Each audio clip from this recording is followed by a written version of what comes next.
from this thing. She said I'd drop the stock in that company in a heartbeat. That's interesting. She's definitely on the path to oomph there. My favorite comment, though, came from Justice Breyer. He said, "This statistical significance always works and always doesn't work." It's wonderful. It's so true, you know. My statistically significant result is a finding.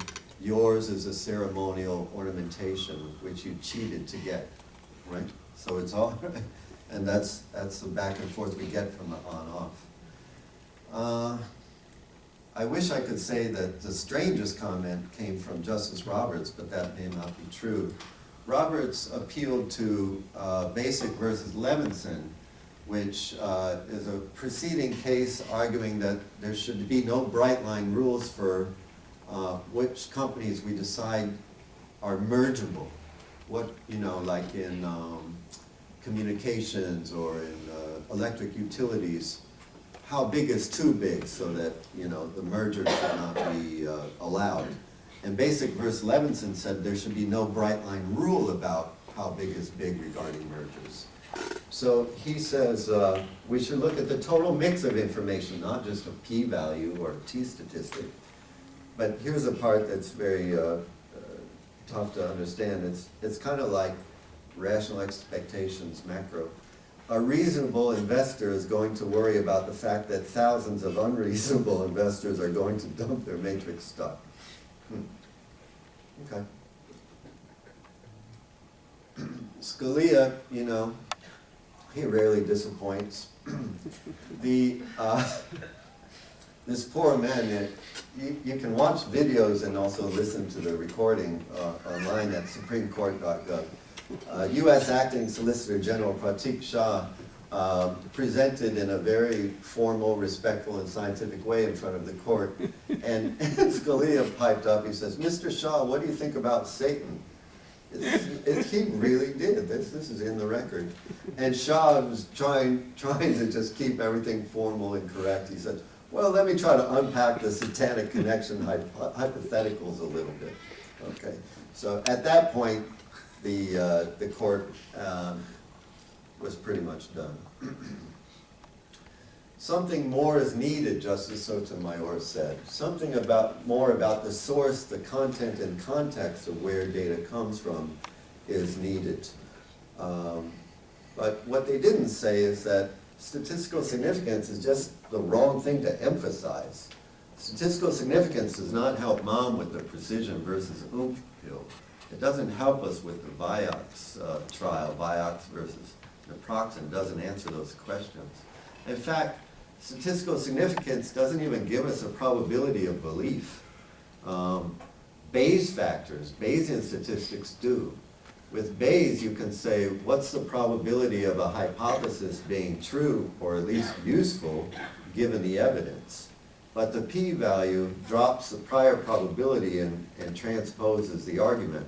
They say, the p-value says, what's the probability of seeing more anosmia cases than we've seen already, assuming the null hypothesis of no anosmia is true.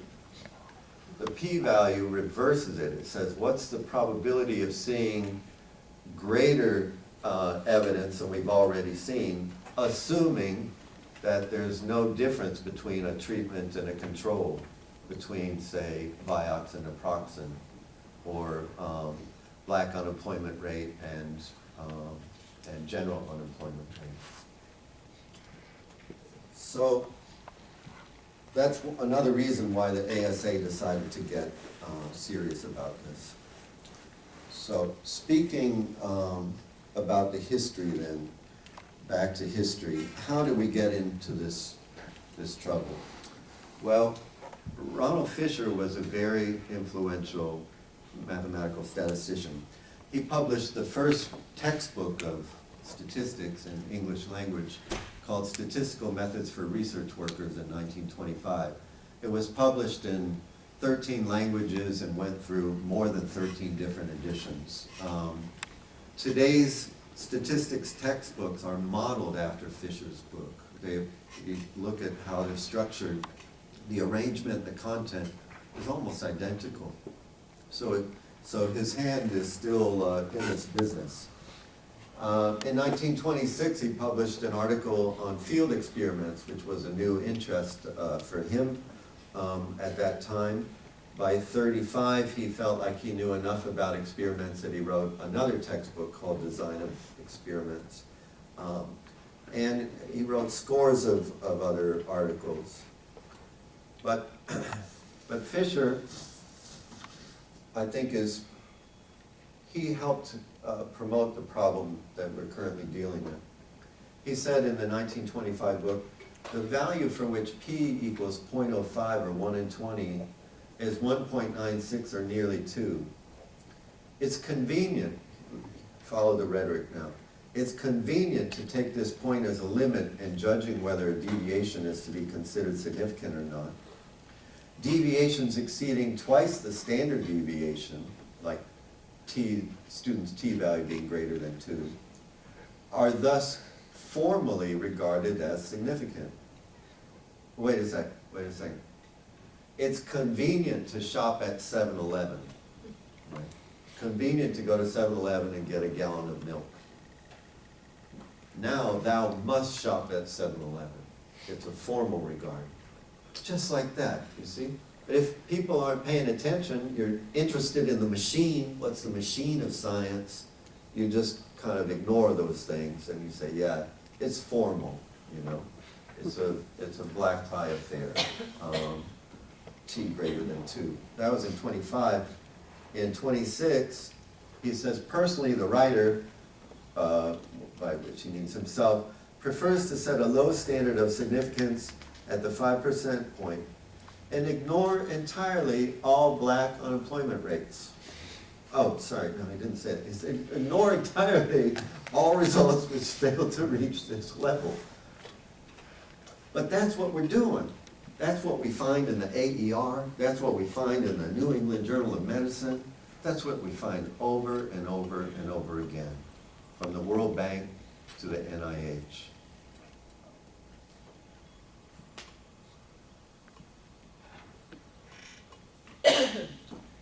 Well, in 1912, that same Ronald Fisher was a senior undergraduate student at Cambridge University, and he came across a paper that had been published 4 years earlier, in 1908, called The Probable Error of a Mean. The Probable Error of a Mean is the paper that introduces today's, what we call today's t-test and t-distribution, student's test of statistical significance. At the time it was called Z. That's because there was a correction that happened a few years later, and so Gossett, Mr. Gossett agreed to change the name from Z to T. Well, anyway, the author of that paper, that 1908 paper, was student, aka William S. Gossett. So Fisher wrote to him. He wrote to Gossett and said, I really like your paper, but I think you should divide by n-1 instead of n. Don't divide by sample size, divide by what we now call degrees of freedom. And Gossett said, you know, that's a good point. Let's publish your correction in Carl Pearson's Biometrica, where the original paper was published, and we'll see what happens. Well, who is this guy, Gossett, and why was his approach so different? I argue that we're ignoring one of our greatest experimentalists. This person, just in the published world, invented or inspired at least half of contemporary statistics.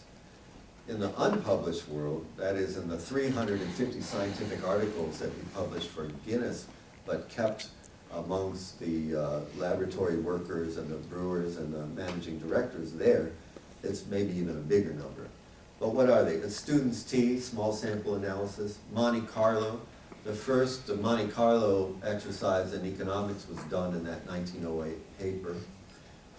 Power of the test, that is, if the null hypothesis is false, what's the probability that the alternative hypothesis or hypotheses are true. He invented that in 1926.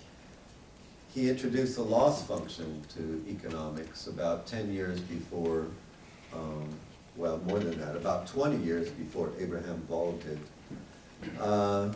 20 years before Walter Shewhart and Edwards Deming, he developed industrial quality control charts where remember, he's using hand-operated calculators to do all this work, including running multiple regressions, okay? It's all by hand. So to think of him not only doing that, but then developing graphical industrial quality control charts, so he could say, oh, the moisture of the barley went too high, it went above our standard moisture for barley, you know, or the weight of the barley seed went too high compared to what we think is the correct weight for the brewing. He did that starting in 1904. Another topic that's near and dear to my heart is his work on random versus what he called balanced experiments. Student was the first one in economics to run a randomized control trial, but then he rejected the whole idea on grounds that he said randomization introduces biases rather than takes them away. Well, this is interesting because the whole world is running on randomized trials right now, so we better get serious about that too, and I've written some about it. Gossett co-invented 3 barley varieties, which by 1920 were grown on over 5 million acres of land. He spent his entire adult life at Guinness, apprentice brewer from 99 to 1906, then head experimental brewer. In that position, that's when he developed most of his statistical methods. In 22, they asked him to start a statistics department, which he did. And then in 35, he became head brewer of Guinness's second brewery, located in London, Park Royal. In 37, he's made head brewer of all Guinness. But 1 month after that appointment, he died of a heart attack. He had been in a car accident in 1934, and it turns out he had a blood clot. Back then, they didn't know how to solve blood clots, so alas, he died at an early age. How are we doing on time here? Probably maybe another 5 minutes or so. Okay, cool. Just a little history. This is the young lad, Mr. Gossett, at his college in Winchester College, which was a feeder school for Oxford in the day. It's not so much a feeder school, although a number of Winchester graduates go there. What I love about this is that he looks the same. He was 12. It's the same hairstyle that he had at age 61. This picture, especially for the mathematicians and biographers in the audience, this one I really like. This is him a year later at age 13, sitting near whom? Well, the only student on, well, he's not the only one, but anyway, Gossett and this fellow are looking that way, and this fellow right here staring straight at the camera is G.H. Hardy. G.H. Hardy, the famous number theorist and author of a mathematician's apology, most famously. So it's really interesting that they went to school together, and Gossett says in letters to Fisher that they never saw eye to eye in mathematics, because Gossett was interested in the applied side, and Hardy he didn't care about the applied side unless it was cricket averages. He was a cricket nut. This picture is for Eric. The guy on the left is a mathematician and a good friend of Gossett's named Irving, who's also a mountain climber, and the student standing right next to him, second in the back, is George Mallory. George Mallory, who some people, such as Irving, believe was the first one to reach the peak of Mount Everest. It's Gossett in the old age. So I told you about some of those things. Let me show you Gossett's approach. to estimation. One example, and then we'll open the floor to questions if we still have time. Guinness started in 1759 as a maker of porter and later of stout beer. In the 1880s, they went public for the first time. It was basically a family-run craft brewery until the middle of the 1880s. Then one of the Guinness descendants said, we need to brew at economies of scale. We need to grow, otherwise we're going to be left behind, because you had Bass and Beck's and all these other breweries coming up, and Murphy's, and challenging them. So they decided that they needed, if they're going to produce at large economies of scale, they should take a scientific approach. So they started hiring for the first time non-Guinness family brewers. They recruited from two schools, Oxford and Cambridge.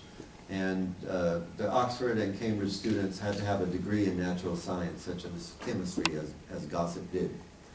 Well, the fellow who hired Gossett is this guy, T.B. Case, and in 97, 98, he published a report internally, a Guinness laboratory report, as they called them, on some hops. Now, hops is the part of the beer. The Guinness beer is made out of four main ingredients: water, yeast, hops, and malt. The malt comes from drying and grinding the barley. Hops is the wonderful flower that gives you bitterness and floral smells and the floral taste of the beer. He wants to know, what are the industrial quality control standards for hops for Guinness beer? So he calculates some average percent resins of the hops. By the way, now that we're in the craft beer era, I can say to those of you who are beer aficionados, some brewers are making beer with hop hash. They call it hop hash. Yes, it's kind of like the other kind of hash. And in fact, hops is cannabis. There are three sisters: Indica, she's laid back; Sativa, pretty upbeat; and Lupulus likes beer. Lupulus is hops, cannabis, lupulus. But the resin is that sticky stuff that sticks to the side of the mash tuns, and they scrape it off, and they throw it back in the vat again. So those are, if you really like bitter beers and you like your tongue to go dry, try the hop hash beers. Anyway, he's trying to figure this out, and he says, I think there are defects in my sampling procedure. He had 5 varieties from 2 harvests, some from America and some from Kent, and he didn't know what to do. So they said, hire somebody who knows how to work with numbers. So here comes Gossett. To fast forward, in 1904, Gossett published his first paper using statistics. Again, internally, he published it only for the brewers. The application of the law of error to the work of the brewery. He said, results are only valuable when the amount by which they probably differ from the truth is so small as to be insignificant for the purpose of the experiment. What the odds should be depends, 1, on the degree of accuracy the experiment allows, and 2, the importance of the issues at stake. But he went a lot further than that. He said, well, we know from chemistry, we know from biology, and we know from brewing technology that the quality of Guinness that we like best, when we say, now that's a Guinness, it has 133 degrees saccharin content, okay? Now, saccharin content is going to be your predictor variable for ABV, for alcohol by volume. Guinness, nowadays Guinness draft comes in at about 4.2%, pretty low ABV. Your average IPA from, I don't know, Lagunitas or Three Floyds in Indiana is pushing 6% or more. So it's a different ABV. Anyway, 133 saccharin was the targeted level, but he knew from looking at the data that he couldn't pinpoint it. He couldn't just say this barley water, you know, before we have the yeast, is going to have 133 degrees saccharin in it. So he knew to control for variance. How much variance? Well, 1/2 of a degree saccharin on either side. If the saccharin content goes too high, now you're pushing towards Belgian beers, and the Londoners, the Dubliners are too drunk. It's too, but the more serious issue is that Guinness, being Irish-based, was paying taxes to England. And the tax from your direction, the tax is non-linear. It's a progressive tax on alcohol content. So other things equal, the higher the alcohol content, the higher the excise tax that they had to pay to England. So there were real economic reasons to keep down the alcohol content as well. On the other hand, if it goes, ABV goes too low, you have another kind of riot. You know, that's like the old 3.2 beer that we used to drink in Ohio. So Gossett said, well, how many batches of this barley water do we have to make, what we call wort in the brewing business? How many batches do we have to make before we can be confident with 10 to 1 or better odds that we hit that 133 plus or minus the oomph range of 0.5. And so then he did the calculations. 2 observations was not enough, 3 was not enough, but 4 observations was enough for him to say, I think with 12 to 1 odds or better, we're in the range. We're in the range of oomph. Notice the difference here.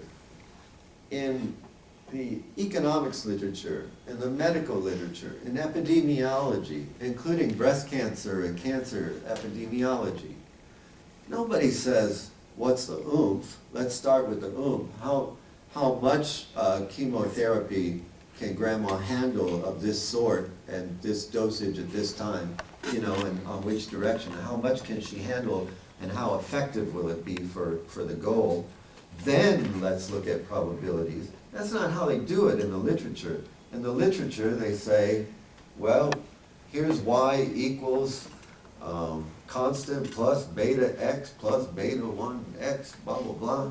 And then you run the damn regression and you say significant or not significant, and you ignore all of the oomph. Gossett, his approach was completely opposite of that.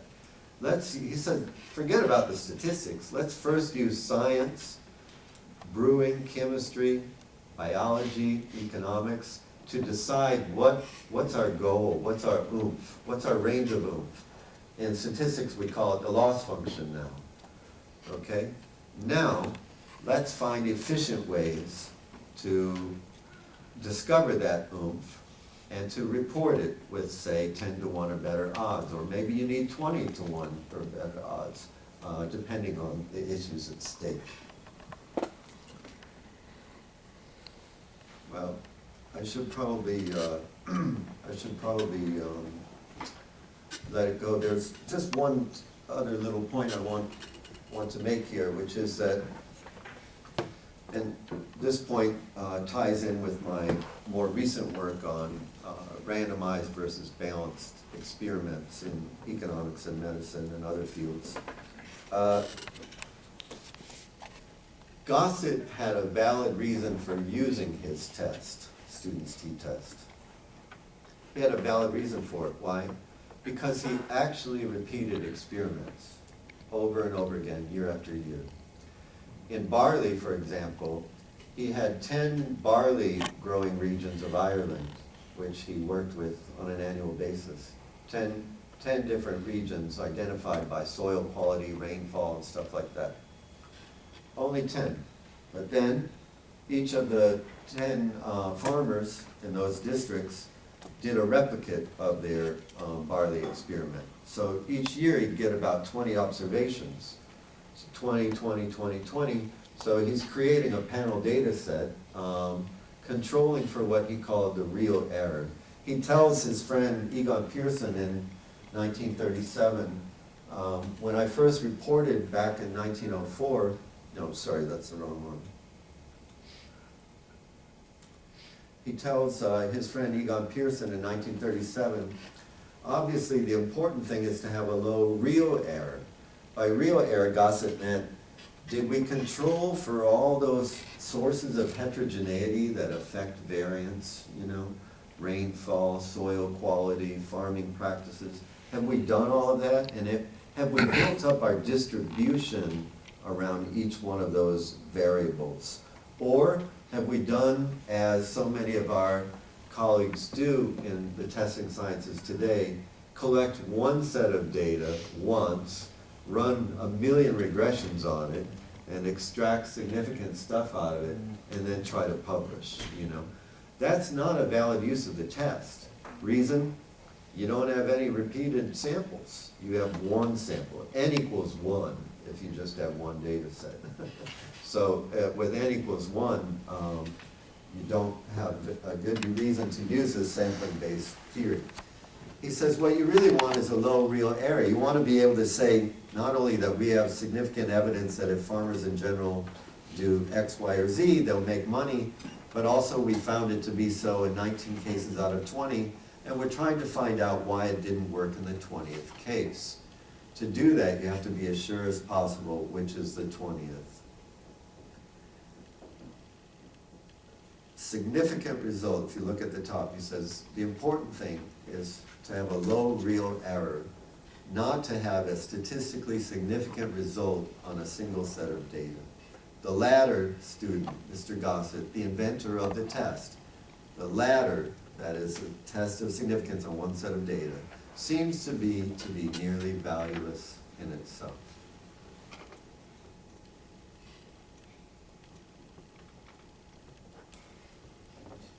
That's my story, and I'm sticking to it.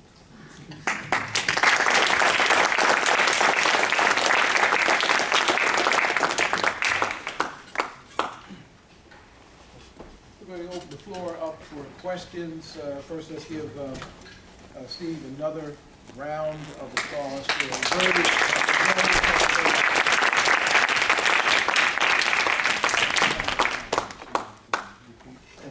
okay, let's I think we're